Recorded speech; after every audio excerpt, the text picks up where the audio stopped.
Le souci pour le second ordre est que quand E0 n'est pas à quotient constant, nous n'avons aucune formule pour avoir F1 et F2.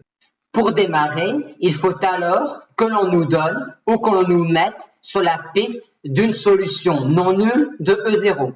Par contre, une fois connue une solution non nulle de E0, on va pouvoir alors résoudre notre équation différentielle linéaire du second ordre en se servant de F1 et en se ramenant à la simple résolution d'une équation différentielle linéaire du premier ordre. Pour cela, on va rechercher les solutions x donne y de x de grand E sous la forme F1 de x, F1 étant la solution de E0 que l'on a trouvé ou qu'on nous a donné, multiplié par z de x où z désigne une fonction inconnue. Et nous allons commencer par déterminer à quelles conditions nécessaires et suffisantes sur petit z, y est solution de E.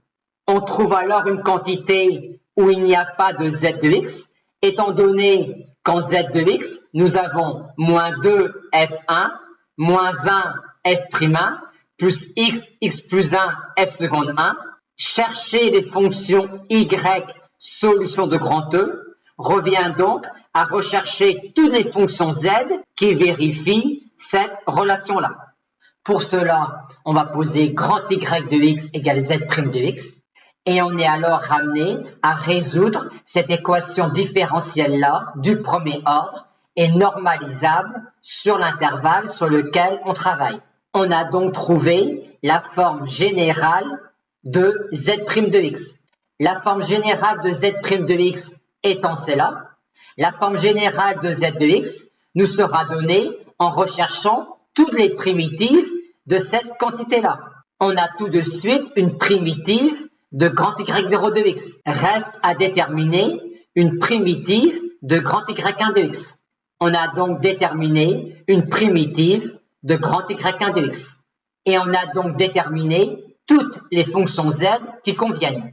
Toutes les fonctions z qui conviennent étant déterminées, c'est fini, puisque toutes les fonctions y solution de E étaient les fonctions telles que y de x égale f1 de x fois z de x.